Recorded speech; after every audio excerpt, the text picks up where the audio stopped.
Hi, I'm Maggie. And I'm Nicole. And welcome to the DAC Dyslexia and Coffee podcast. We are so happy that you could join us. We're both moms and dyslexia interventionists who want to talk about our students and children. What dyslexia is, how it affects our kids, strategies to help, and topics related to other learning disabilities will be covered in this podcast. Parents are not alone, and we want to give a voice to the concerns and struggles we are all having. This is a safe place to learn more about how to help our children grow and succeed in school and the world. Grab a cup of coffee and enjoy the conversation. Hi, everybody. Welcome to episode 18 of Dyslexia and Coffee podcast. Topic today is dyslexia in adults. But first, it's time for the concept of the week. So concept of the week is our opportunity as practitioners to pull back the curtain a little bit, let you in kind of on an intervention session. So each week we tackle a concept that we would be teaching in intervention. Today's concept is a morpheme. So a morpheme is the smallest unit of meaning in a word. So for example, the word cats has two morphemes, the base word cat and then the suffix s, meaning more than one. Preheat also has two morphemes. Pre is a prefix that means before, heat is to heat. Unbreakable has three morphemes. We have a prefix, we have the base word, and we have a suffix. And what do those mean? So right, not, break, to break, able to. So not able to break. Yes. Good. Our students really enjoy when we get to morphemes. Yes. I would say. Yes. Mm-hmm. Me too. That's some of my favorite stuff to teach. So today we're talking about dyslexia and adults. So many adults have dyslexia but don't know it. As a reminder, it is estimated that 20% of the population has dyslexia, and it is entirely possible to graduate from high school and college having never been tested for dyslexia. Yeah. So while early interventions are the most effective, you can still have very successful outcomes with dyslexia interventions as an adult. So dyslexia signs in adults are similar to those in children. So some common dyslexia symptoms in teens and adults can include, reading.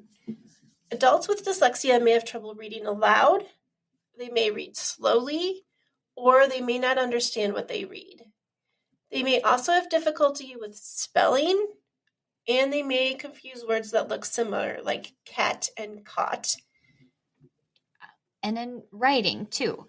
Adults with dyslexia, they might have trouble writing, taking notes, explaining things in writing. They may also be poor spellers. Speaking, adults with dyslexia may have trouble pronouncing words or may feel like the right word is on the tip of their tongue, but they can't get it out. And they may also have trouble responding on the spot. Remember, dyslexia is a language disorder. And so, speaking words is also can be part of that. Yeah, those connections just aren't quite as robust typically in a dyslexic learner. So being able to access the correct word for the situation can be really tough, especially those really close distractor words. Also with listening, right? So adults with dyslexia may have trouble listening and maintaining focus, especially if there are distractions. They may also appear to be listening, but they're actually thinking about something else, right? Dyslexia also affects our executive functioning, and that is part of that, being able to attend to the tasks in the first place. Correct. Memory. Another thing is adults with dyslexia may have short-term memory problems, such as forgetting conversations, important dates, or names of people. This is also part of that executive functioning skill set. We also see this with being able to organize those type of things like important dates and when things are due, those type of things. Mm-hmm. Even like those kind of incorrect associations too, like, oh, I could have swore so-and-so's birthday was the 28th, but actually that's the sister or something like that. Mm-hmm. Another symptom of dyslexia in adults, really more of a consequence, but adults with dyslexia may experience quite low self-esteem, shame, or humiliation. They may also appear to be highly intelligent, but underperform at work and school. Kind of that old, you're just not living up to your potential kind of thing. Highly associated with adults with dyslexia who were not diagnosed as children. Correct. Learning may also be difficult with an adult with dyslexia. They may have trouble learning a foreign language, doing math word problems, and they may learn best through hands-on experience, demonstrations, and visual aids because they can use other parts of their brain to learn those kind of concepts. Yeah. So, kind of some examples of things that we've heard from adults or things that are out there, adults with dyslexia. Kind of, my boss can't understand why I don't write better reports. I'm often not the quickest reader, but I'm often the quickest thinker. Yeah. I just don't want to go for that promotion because I won't pass the test. I'm sure I could do the job, but I don't want to take that written test. And I really can't read much at all. And I usually say I forgot my spectacles or my glasses or other things that I might need so that I don't have to read. Yeah. As long as I use spell check, I'm fine. Just don't ask me to write it out by hand. People say that I'm careless or forgetful, but I really try and I get furious with myself. And I haven't had a clue about filling in forms. Dyslexia is lifelong difference, and with the right teaching and support, great things can be achieved. Yeah, we talked a little bit about those mental health outcomes associated with dyslexia.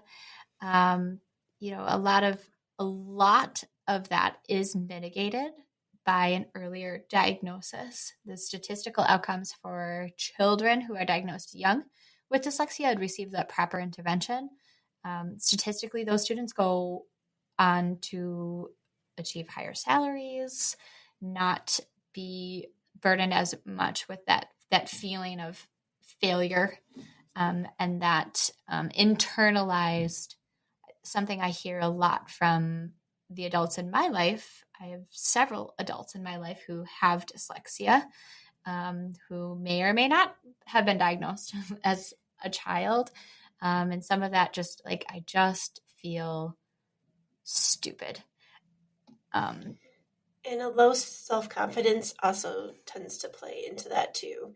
So maybe they don't try to go for a promotion just because they don't have the self-confidence to do that, even though they could do the job. Yeah, absolutely. And not even that confidence to approach a boss and say, do you think I could have an extension on that one report?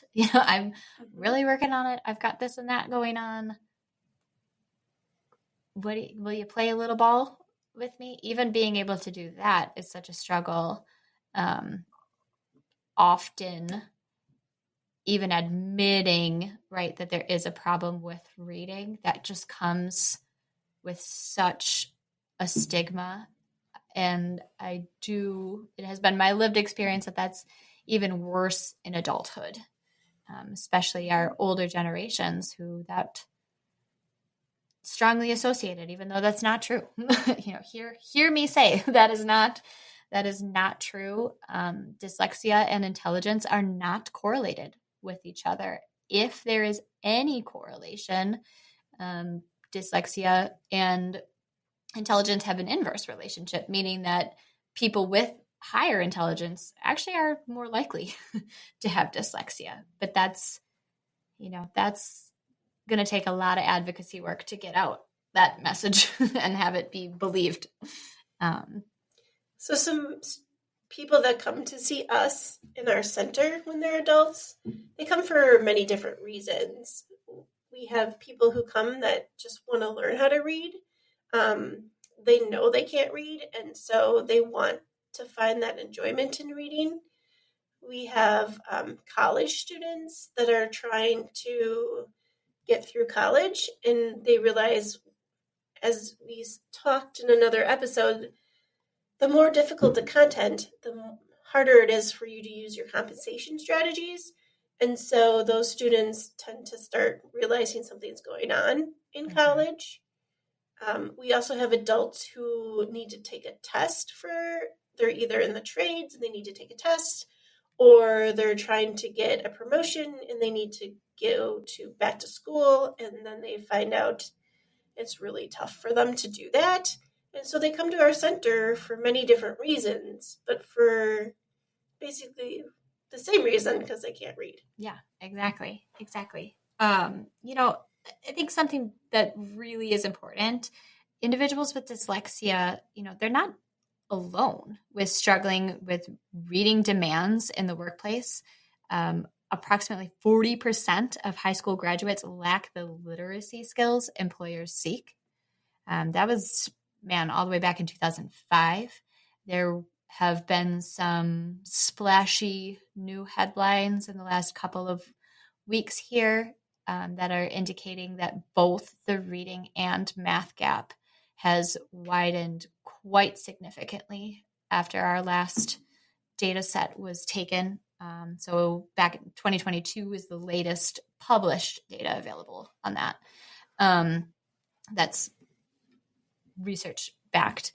But this gap, right, it's getting even wider. And this is including everybody, not just dyslexic learners. So an adult with dyslexia, right, they may have trouble with those work training courses, even these literacy classes, if they're not presented in ways that can accommodate those learning needs. Yeah, and another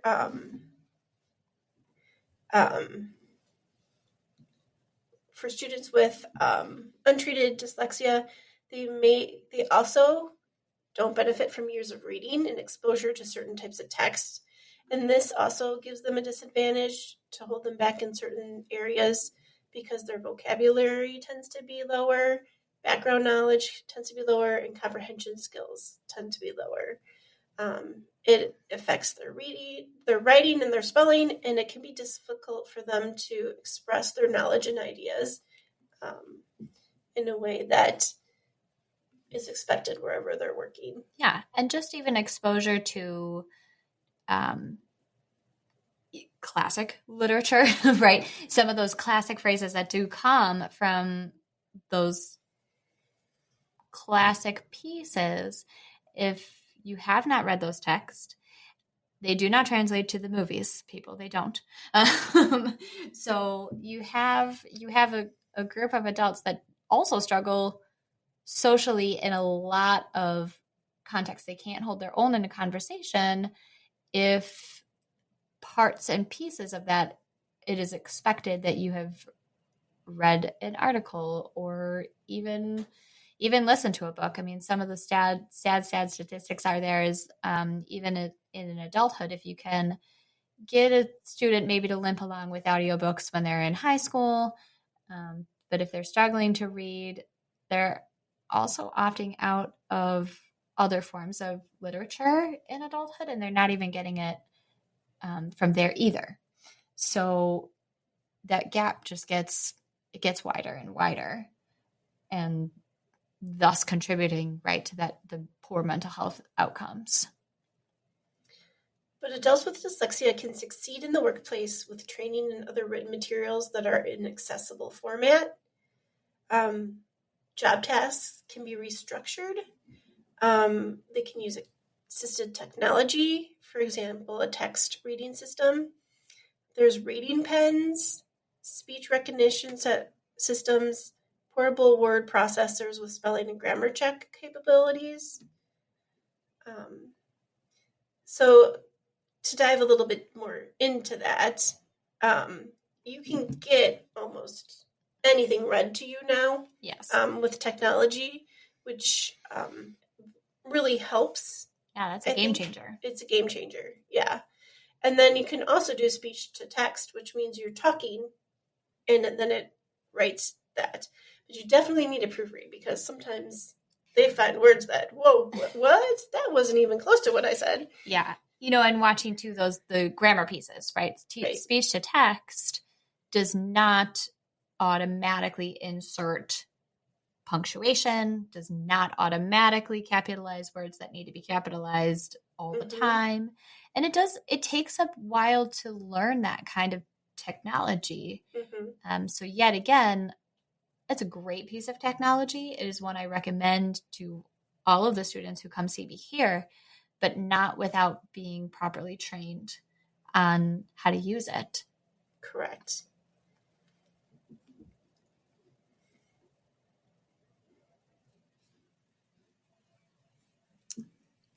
Adults with dyslexia who have a diagnosis of dyslexia are protected in the workplace under the Americans with Disability Act. It is a federal civil rights law. It's designed to prevent discrimination against individuals with disabilities who are able to work, want to work, and should be able to do that job. So ADA, it can protect individuals both in the hiring process and when they actively have a job. Something to keep in mind, though, is a key principle of ADA, right? It protects the individuals with disabilities if they have a documented diagnosis, which dyslexia would count as a diagnosis if that's somewhere on paper. If you just think you have dyslexia, that does not count. That you can have a conversation at work, but you're not protected under the same law as if you do have that diagnosis on paper. You also must be able to do the job that you're hired to do with or without reasonable accommodations. So that's kind of murky territory, right? Right. Because everybody defines reasonable accommodations differently. Very differently. And you do have to be able to do the job with or without those. So while an accommodation can help you at work, you must be able to do what the employer deems to be the necessary work tasks with or without them. Yeah.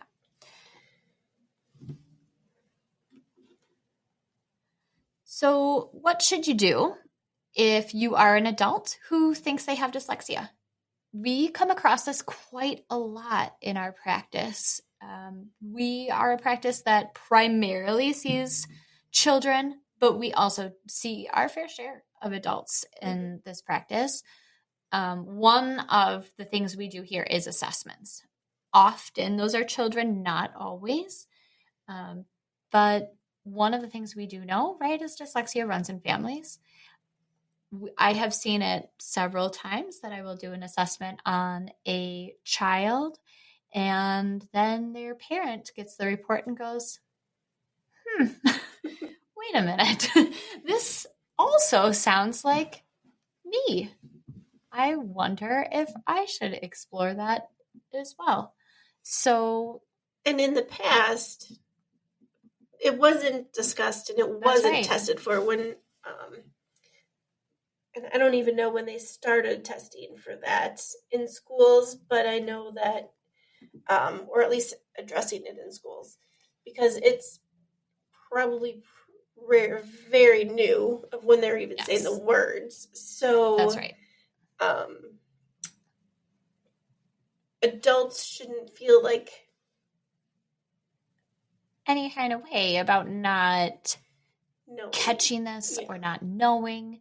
I mean, a lot of the story that I hear from those adults, those kind of, often it's parents of a child I've just assessed, and they're kind of like, yeah, I always have really kind of felt this. But this was not even 10 years ago. And I was for sure teaching then. This kind of talk about having dyslexia, being an adult with dyslexia, struggling with reading, that was still pretty taboo. It would not have been a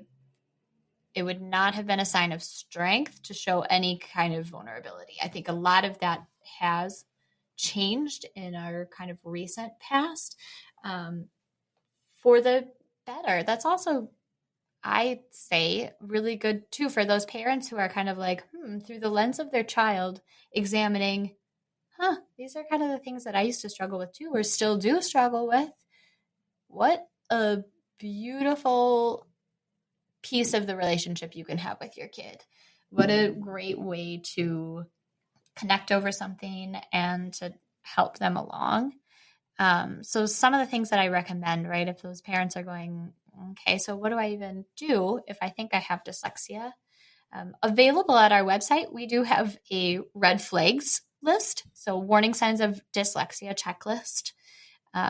I always recommend running through that. Some of those things that are on there, right? Struggled with reading or writing, being a poor speller, all of those, trouble finding those words, all of that kind of stuff.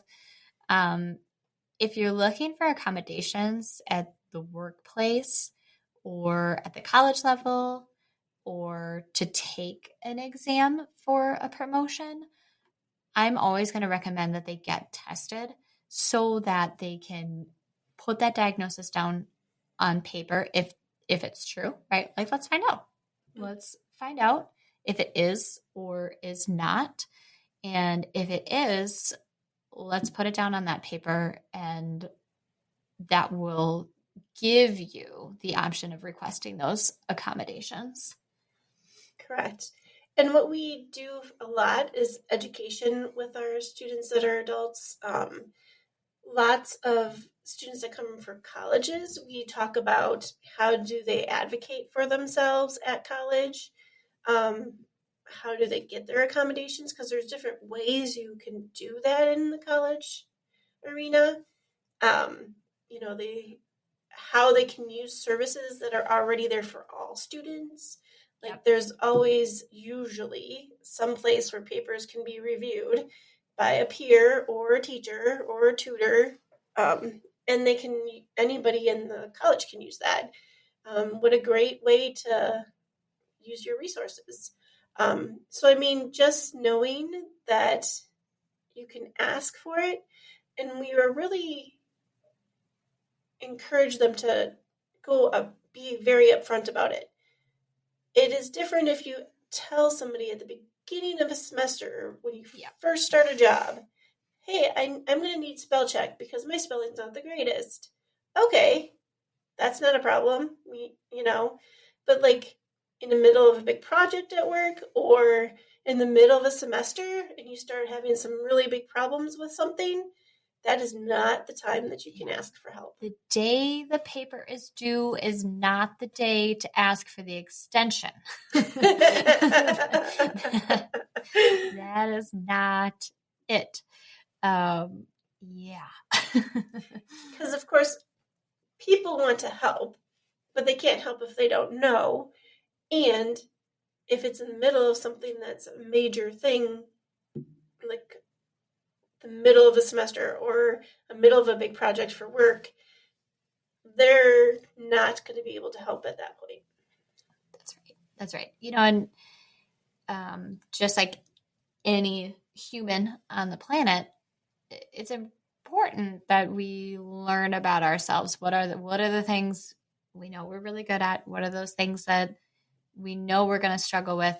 And for our students with dyslexia or any disability for that matter, having those conversations early with those kids and talking about, all right, what are some ways to predict some of the holes that we might fall into? We can't protect them from everything, but what are some predictable tripping hazards for myself, and how do I get access to that help? So if you are an adult walking around and you're going, I might have dyslexia. I do. I recommend a diagnosis for all the reasons that I mentioned, and most of the adults that I have come across who do get a diagnosis, the vast majority of them report like, oh, okay. Relief, right? Relief. That relief of, now I know what happened and why and how to help myself. Yeah. And we see adult clients in intervention routinely. So this is not, you're not alone. It's not weird, 1 in 5 people, remember, 1 in 5 people. Yeah, that's right. Mm-hmm.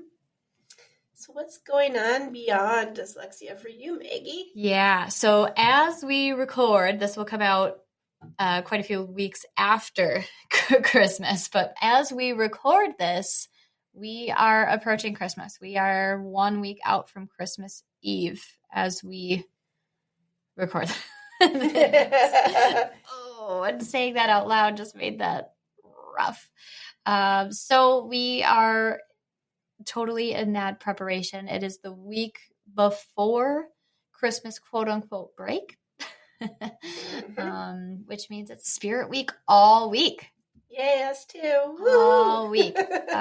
So we are muddling through the crazy at the moment. Nice. What about you? Well, I think, like we said, it's December, and in addition to having 2 birthdays and Christmas, we found a new location for our main location. So our Elm Grove office are moving really literally down the street. We're still going to be in Elm Grove, but we found this beautiful suite. Currently we've kind of just added rooms where we're at, and so we're kind of all down a hallway that's not connected. We're going into this really beautiful big suite, and I'm really excited to have everybody together so we can work as a team and be able to collaborate a little bit easier. So yes, my chaos has included moving this month. In December, which, for the record, everybody, we live in Wisconsin, so it's cold. Yes. And windy. Yes. Not snowy currently. Yet. So we'll see what happens, but we'll keep you updated. But we are super excited that you are listening. So please follow us on social media. If you have questions, we do have a Facebook page now that you can ask questions. You can go to our YouTube page and ask questions, or you can go to dyslexiaachievementcenter.com, which is our website, and we have a contact form there that if you have any questions or want any topics discussed, you can reach out to us. And if you like our show, please be sure to follow us and give us a rating on your favorite podcast players. That's truly how we reach more listeners. So thanks, everybody. Thank you. Cheers.